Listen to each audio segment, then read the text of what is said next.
You're listening to the Small Business Talk podcast with Cathy Smith. Welcome to Small Business Talk, episode 158. Today, my guest is Phil Fraser. Welcome, Phil. Hi, nice to see you, Cathy.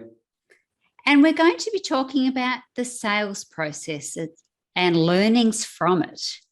So, what are we going to learn, Phil? Well, I sold my business back in 2018. And as with many people, selling a business is something you tend to only do once. So it's quite a steep learning curve. So various learnings from that, I think. Absolutely. That sounds like a really good idea. And we seem to be having a little bit of a theme of that at the moment. We had David Jennings from Systemology on a little while ago, and he's talking about making sure that your business is ready to sell, whether you want to sell it or not. And our guest from a few weeks ago also was talking about scaling businesses. So I think we're onto something at the moment. So where do you think we should start if we're going to be looking at the sales process? I think the point you just said actually is absolutely right. You should be ready to sell the business, or the business should be ready for sale at every point in the business journey, even if you don't feel like you want to sell. Just as an aside, I'm now doing some investments in other businesses. You guys call it Shark Tank, we call it Dragon's Den over here, but that type of thing. I'm not on the telly, don't worry, I'm not on the telly. And myself and a couple of other investors have invested in a small business, which is growing, and already they have been approached about a sale or a purchase. Doesn't look like we're going to do it, but this is the point. You have to be ready to sell the business, or the business has to be ready to sell at every point in your journey. Absolutely. And then not only does it become more valuable, but it also frees you up. If you're not that key person dependent and you do have other people that can take over the role, then, like you say, if you've got that opportunity that you need to do a side project or would like to do a side project, you can do that as well. Yeah. And I think, there are a number of lessons I learned, and since selling, I've sort of looked into this a lot. And, once you've done it once, you look at how other people do it and other processes. But probably the first lesson to learn as a business owner in terms of preparation for sale is to make yourself redundant from the business. So the business has to be able to run without you, because when another company buys a business, they don't want you. They're not bothered about you. Thank you very much. Goodbye. We want your business. We want your clients. We want your customers. We want your profit. We want your systems and processes, et cetera, et cetera. They don't want you. So the first thing you have to do is work a system whereby you're not necessary for the business. Now, if you're in startup mode, obviously that's quite difficult to do, and that's inherently impossible. But as you develop as a business, that should be the aim. And the ultimate test, and this was something a business broker told me. He called it the holiday test. Yes. So can you go on vacation for 2 weeks and the business still run itself? And not take your phone. Absolutely. And that doesn't, and sitting by the pool with your laptop and your mobile is cheating. You can't do that. So if the business runs when you're on holiday without too much stress from you, then that's the first stage, or that's the first step in having a business that's ready for sale. Absolutely. And I know lots of people that can't even go away for a few hours or a weekend. So yes, definitely you need to be able to set it up so that it can run without you. And as we say, even if you don't want to sell, that makes life so much easier. Oh, that's fantastic. If you think, anybody who's listening to this or watching this who has their own business, and just sit down for a second and go, wouldn't it be great if your business ran without you doing anything? And you still got paid. Yeah. And you still get paid. You go, yeah, I'll have some of that. So even if you're not selling, it's a great aim. And the next question obviously is, well, how do you do that? Yes. And one of the things I talk to my clients about a lot is delegation. Now, delegation sounds easy, in very simple terms, you give some of your tasks to somebody else to do. So yeah, that's great. I like that. But there's lots and lots of stuff around it. And that's where you start. That's where you start developing this business that runs without you. And, as business owners, we have certain traits. And one of the negative ones, I'd say possibly one of the negative ones, is they don't like letting go. No, absolutely it's my not. business. I'm the best at doing this. I'm not letting nobody else can do this to the level I can do it. So actually, it sort of runs against the grain for business owners to do that. And until you do it and you do it properly, and I talk about this a lot, that it's a basis of this is telling somebody this is the task, this is the level it needs to be done to, this is the end game, these are the budgets, whatever it might be. And the bit that people miss is the person you're delegating to, have they been trained to do it? It's completely unfair, and it will end in tears and end in failure if you haven't trained that person to do that task. And once you've delegated it, explained it, trained them to do it, offered yourself there as feedback while they're doing it, and giving feedback while they're doing it, and then the end process is they end up doing the task, and they do it to the right level and the right quality and the right timeline, the right budget and all that sort of things, then you're in a great position. Absolutely. But it's hard work to do it properly and to do it right. It is. And to realize that they may not do it exactly your way, but if they're coming in on those other constraints, budget, time, and getting the job done to the standard, then if it's not done your way, then that may be still okay. Absolutely. I always used to tell my team, this is the task, whatever it might be. And I described it as, we're at A and we need to get to B. I'd go this route, but if you go that route, I don't care, as long as you get to B. Yes. Now, again, as a business owner, and the traits of a business owner, you're digging your nails in your skin, going, oh, I wouldn't do it that way, but you've got to let them do it. You do. And sometimes the way that you've been doing it may not have been the most effective, the most efficient, or the most productive. Shock horror. Yes, this actually happens. No, the way I did it wasn't exactly the only way that it can be done. Sorry. No. Other ways available.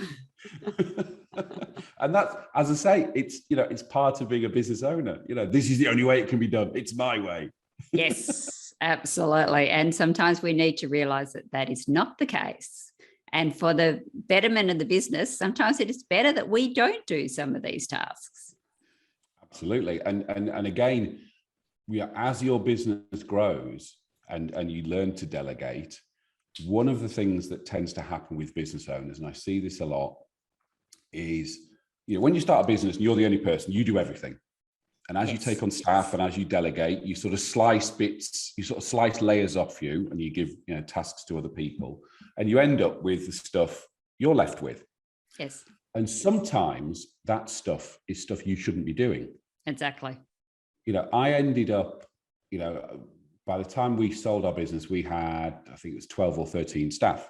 Mm-hmm. Quite, decent sized business. And maybe 2 or 3 years out from actually selling, I was the one still ordering, the toilet roll and the coffee and things like that. And the best way to look at it, and sometimes it's things that just get left behind and you end up doing them. And sometimes they're things that as a business owner, you like doing. Yes. You shouldn't be doing them, but you like doing them, so you keep hold of them. The best way to look at it is to look at the task and then say, okay, I pay myself, whatever salary you pay yourself, or an hourly rate or whatever it might be, and then turn it around and go, would I pay somebody else that salary to do that job? Indeed. So let's say you're pick a figure, you're £100,000 a year salary CEO. Yep. And you're ordering the coffee. That's very expensive coffee. It's very, and you're the one, and I was still doing the invoicing, and you think, well, and it's not being disrespectful to other people who are doing tasks at a lower salary grade, but you wouldn't pay a bookkeeper $100,000 a year to do the invoicing. No. So why are you doing it? Exactly. Exactly. In my other business, we do web design, and we're saying that to people all the time, is we're saying you wouldn't pay someone for 3 months to learn how to build a website. You wouldn't pay someone this astronomical amount of money to build a subpar website.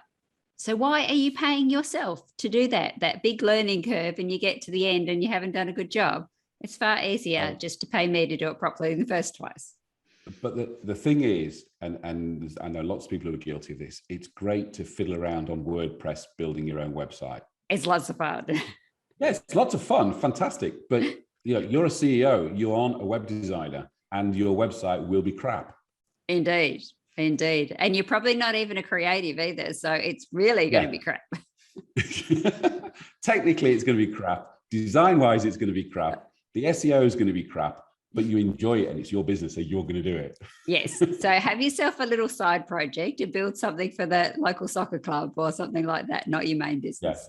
Yes, absolutely. Again, it's easy to do. There's lots of jobs out there nowadays that are easy to do badly. Yes. And web design is one of those. Absolutely. We fix a lot of people's mistakes. They've had a little go, or they've got their cousin or their uncle or their sister or their brother or whatever to do it. And then they go, it's just not working.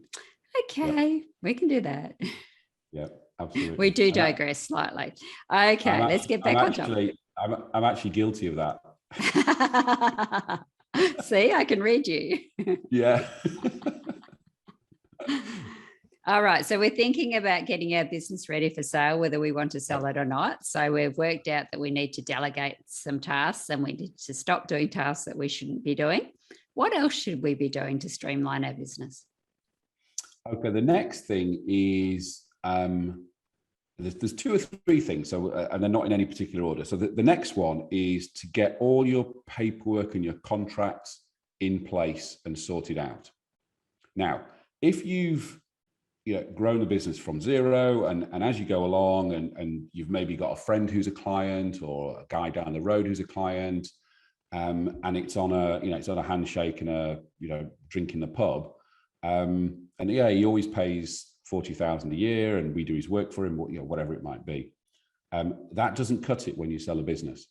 When you sell a business, everything needs to be in place. All the contracts need to be in place, terms and conditions, all that sort of stuff, and that's client contracts as well as supplier contracts and things like staff contracts and stuff like that. You need to be in a situation where, old school, you have a box with a pile of paper in and you go, there you go. That's all our sales contracts. That's all our purchase contracts. That's all our clients. That's all our customers. Nowadays, it would be in Dropbox or something like that. So those sort of things need to be tidied up. Yes. And, it's good. As with a lot of this stuff in preparation for selling, it's just good housekeeping. Yes. Just having those sorts of things. And we fell slightly foul of this when we sold our business because we didn't have those sorts of things in place. There were some of them were in place and some of them weren't. And and again, staff contracts is a great one. When you start up as a startup, you might agree somebody a salary, you go, this is your salary and this is what you do, whatever it is. You might not have a written contract. And then further down the line, you start bringing in contracts, and then you've got different versions of contracts, and you've got people whose contracts have got terms and conditions in that don't apply anymore. And, as the last 18 months has been fantastic in terms of things like work from home and stuff like that. But that's probably not in somebody's contract. No, in a lot of them, it wouldn't be.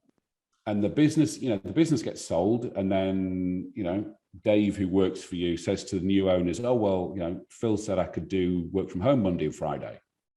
And the new guy goes, well, contract says you're in the office 9 to 5, 5 days a week.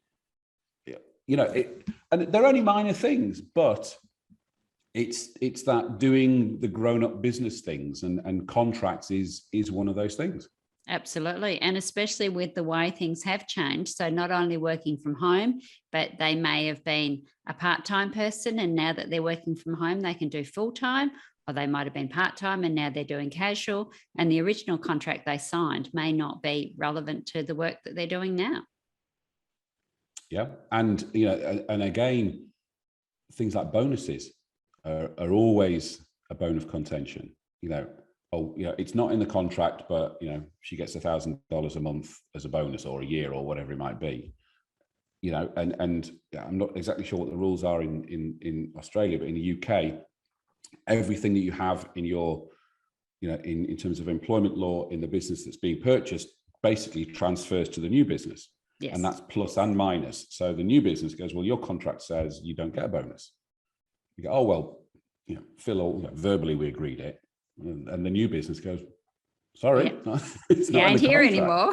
Yeah, absolutely. So, and again, it's with clients, it's the same thing. So, if you've got a client who hasn't got a written contract and prices and terms and conditions, and oh, Dave always pays on 90 days, even though his contract says it's 30. So when Dave to the new company goes, oh, I'm not, he always gave me 90 days.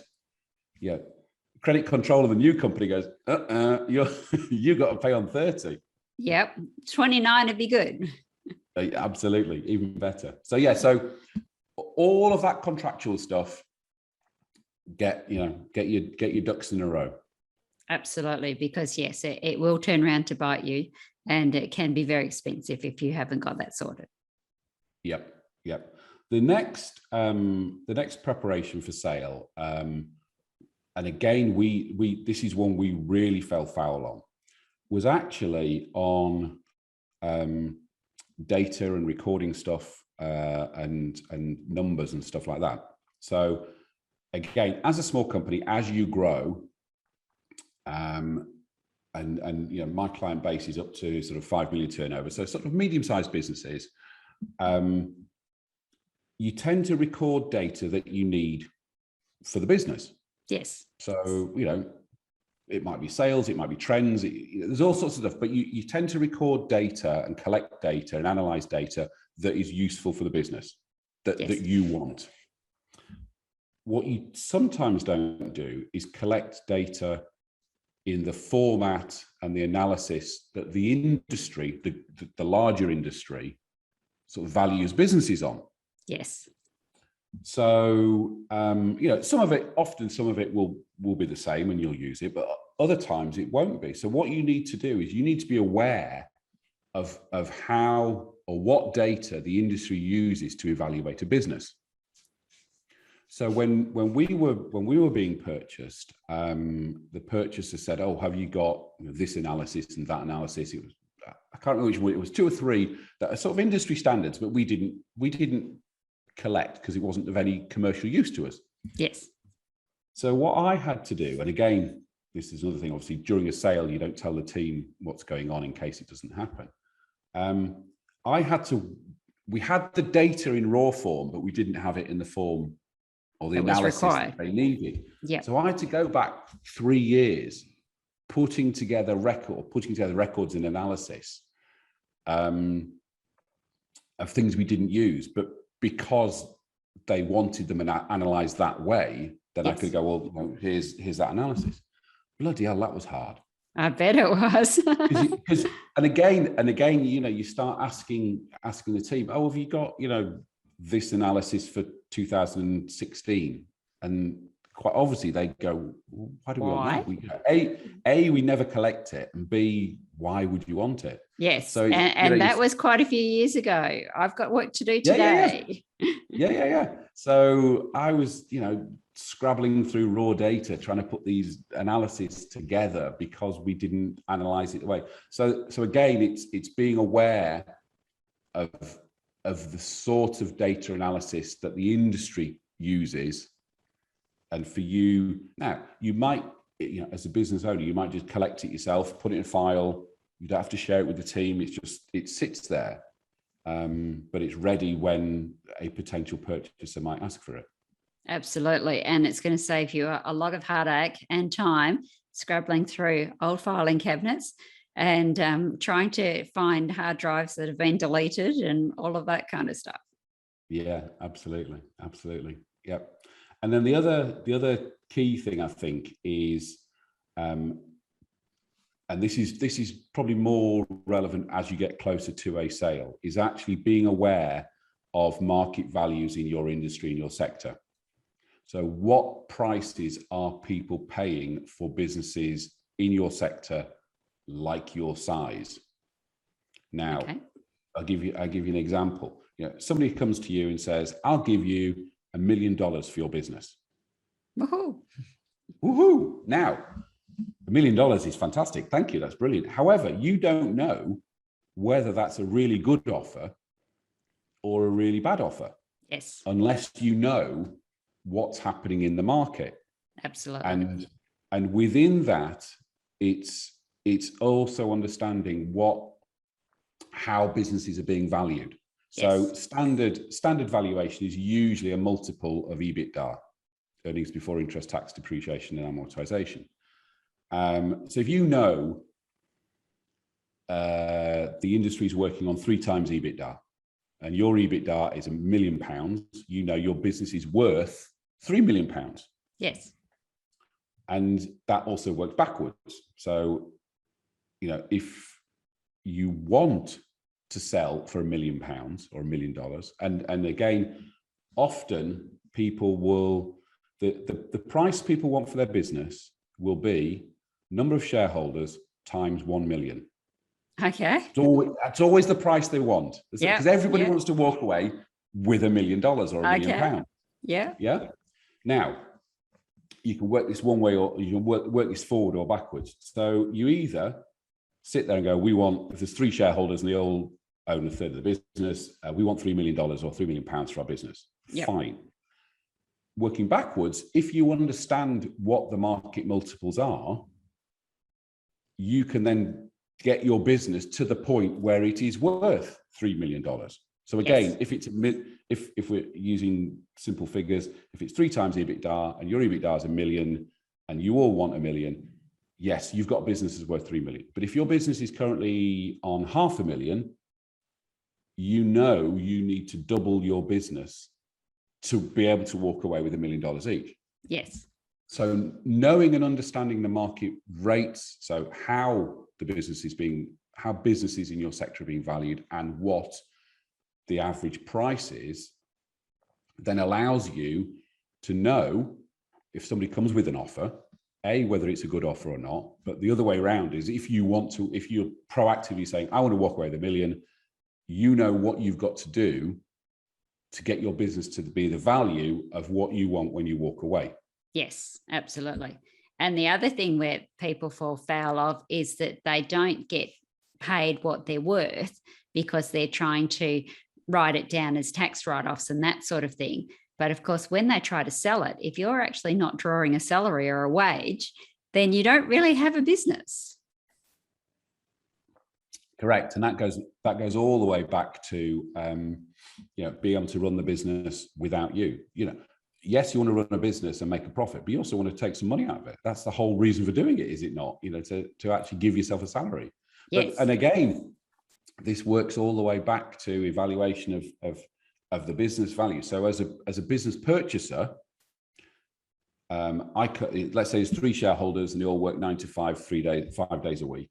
When I look at the business as a purchaser, I go, well, hang on, these guys have got this is 3 full-time jobs that are being paid, whatever they're being paid, 100,000 a year, 50,000 a year, whatever it might be. I've got to replace them. Yes. So actually that figure comes back off the value of the business. Yes. Often business sellers go, no, I don't do anything. I don't do anything. And then when you dig into it, they're there, Monday to Friday, they're working at weekends, and in that instance, as a purchaser, you're going to need to replace them. And obviously that's a cost. Yes. And on that will write down the value of the business. Absolutely. So by replacing yourself so you're no longer in that position, then you don't need to be replaced, and that increases the value of the business. Absolutely works. It absolutely works the other way. So if you're running the business but not doing anything and taking out, again, round figures, 100,000 a year, then the purchaser looks at it and goes, fantastic, that 100,000 a year goes straight on the bottom line. Yes.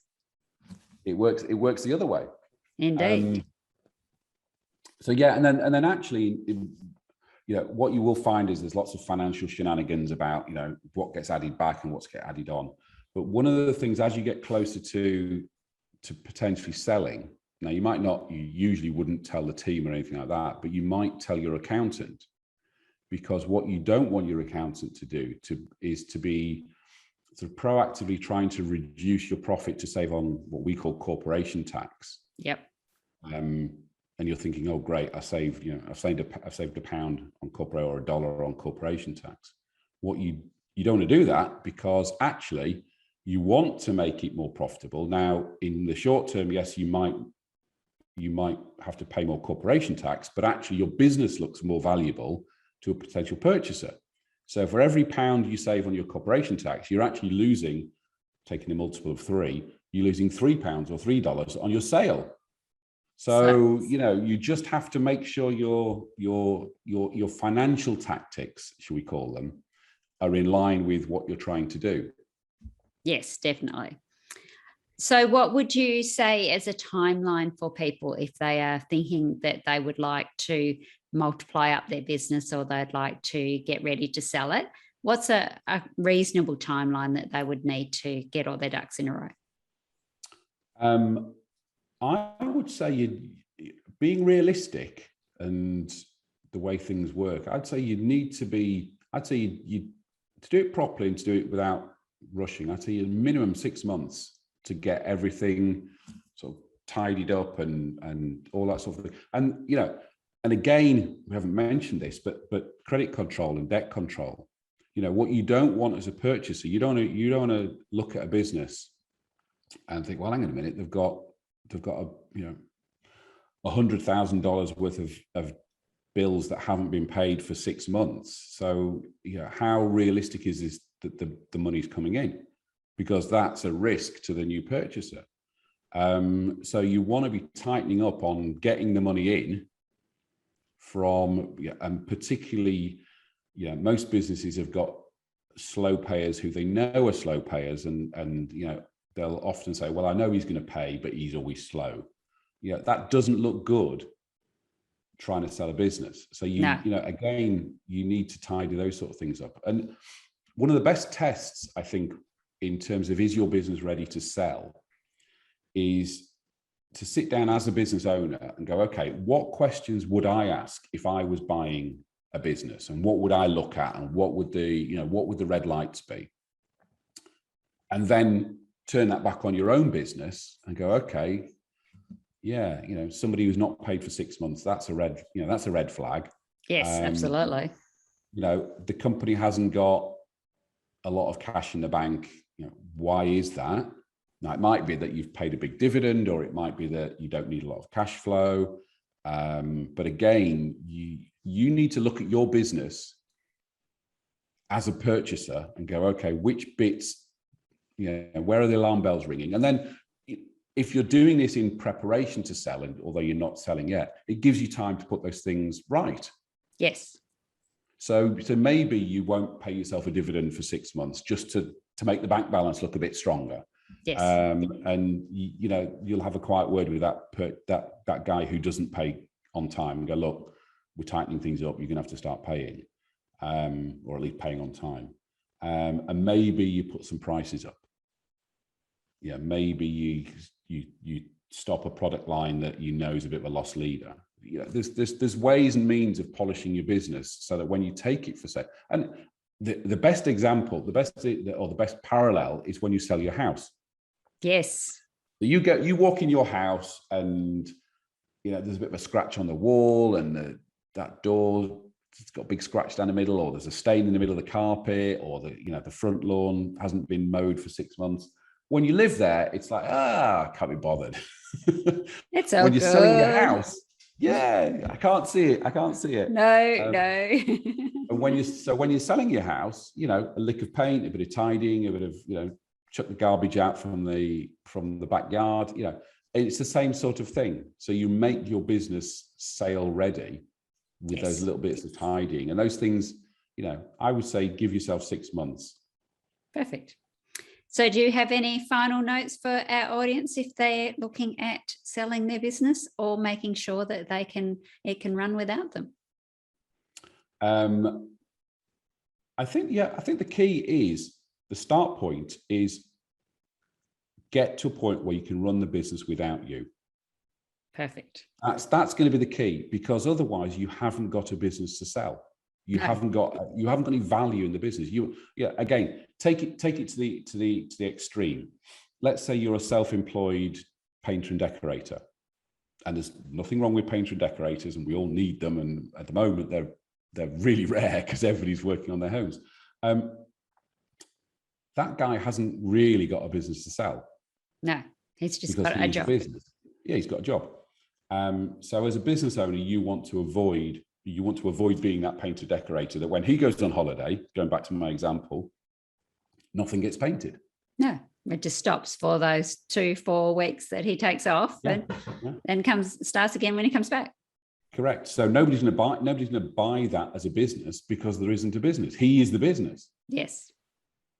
So yeah, that's the first thing. That's the first thing. And then it's as I say, yeah, as a summary, it's make yourself redundant, get all your paperwork sorted out and get all that tidied up, understand market valuations, understand market data collection, and then do the DIY on the house that we talked about, and tidy up the bits around the corner, and then the next stage is how do you actually go about selling the business. That's a completely different podcast. That is indeed. We might have to have you back at some point for that.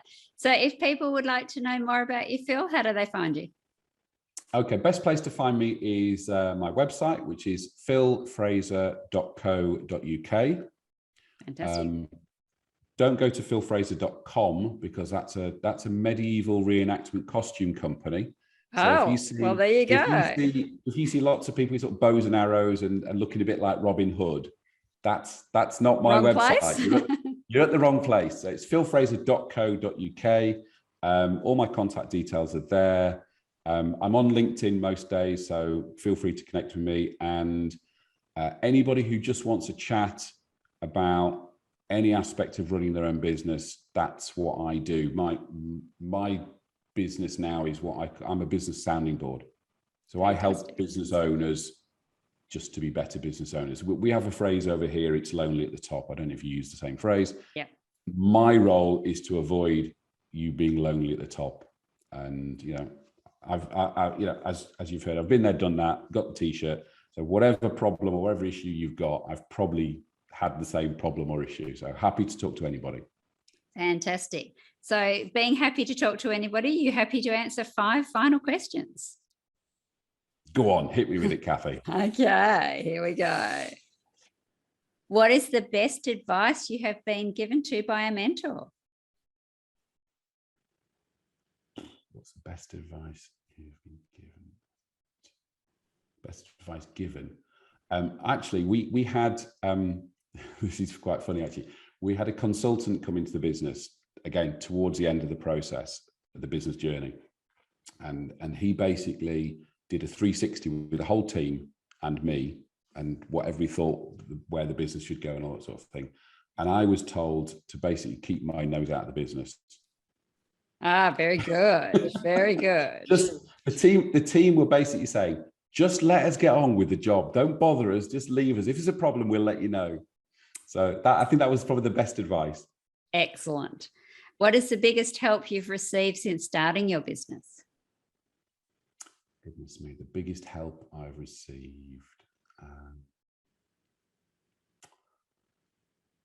I think probably, again, an external consultant. When we ran our business for 5 years from home, just myself and my wife and a few freelancers. And when one of our key freelancers basically said, look, I'm getting a full-time job, we got to that sort of stick or twist moment. Like, do we sort of carry on doing this, or do we like take an office and get staff and stuff like that? And a consultant basically said to me, just go for it. Whilst taking on your first member of staff is probably the scariest thing you'll ever do as a business owner. Oh, yes. The advice he gave me was actually, it sounds very cold and heartless, and it's not meant to be. Because obviously when you take somebody on, you go, oh my God, I've got to pay them 30,000, 50,000, whatever. That's a lot of money. But what he said was, yeah, actually, you're only exposed for a month's salary, at least in the first 2 years. So if it doesn't work, let's say you're paying somebody 24,000, and for 2 years in the UK, usually you're on a month's notice either way. So Okay. actually, if I pay somebody 24,000, I'm not committing to £24,000, $24,000.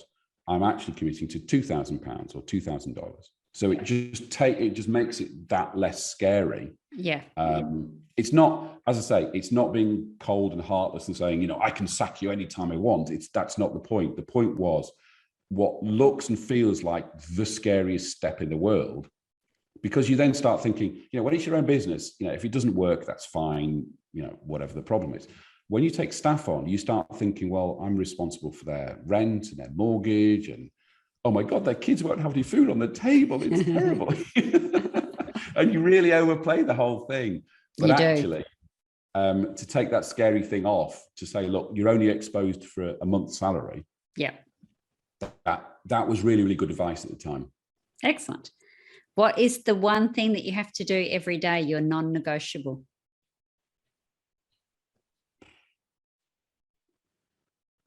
As a business owner or now? Either. Oh,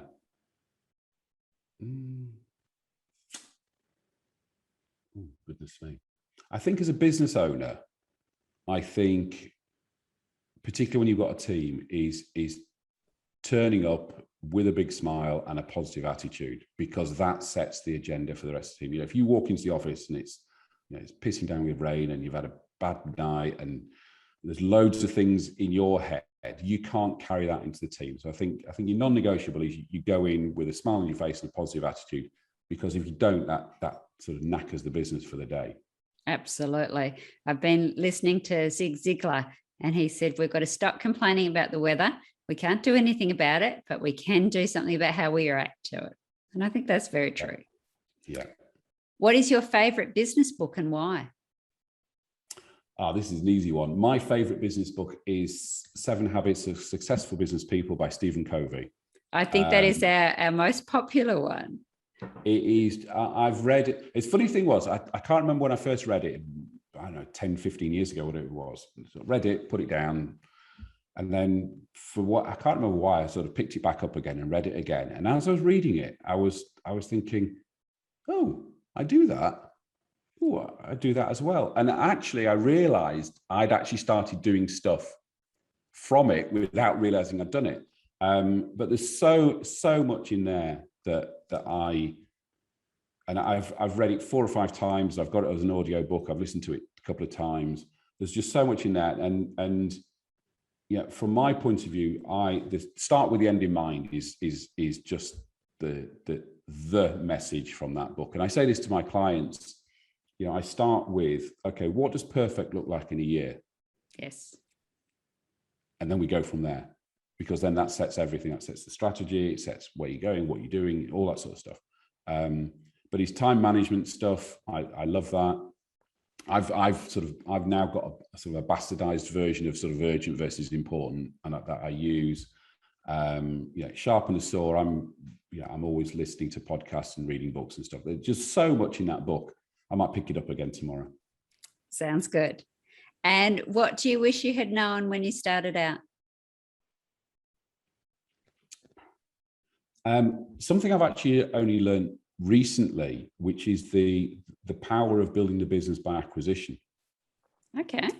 So we grew our whole business up pretty much organically, but since we sold, I've been quite interested in M&A, sort of buying other, the basic buy and build model. So if you buy 5 $1 million businesses, roll them together, you actually end up with in theory, a $7, $8, $9 million business.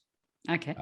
Due to, cost synergies, new markets, valuation models, the smaller a business, the lower the multiples, the bigger the business, the higher the multiples. So if you put 5 $1 million businesses together, which are each individually valued at, let's say, 3 times EBITDA. When you've got a $5 million business, it might be 5 times EBITDA. It might be the same, cumulatively the same business, but actually it's worth more.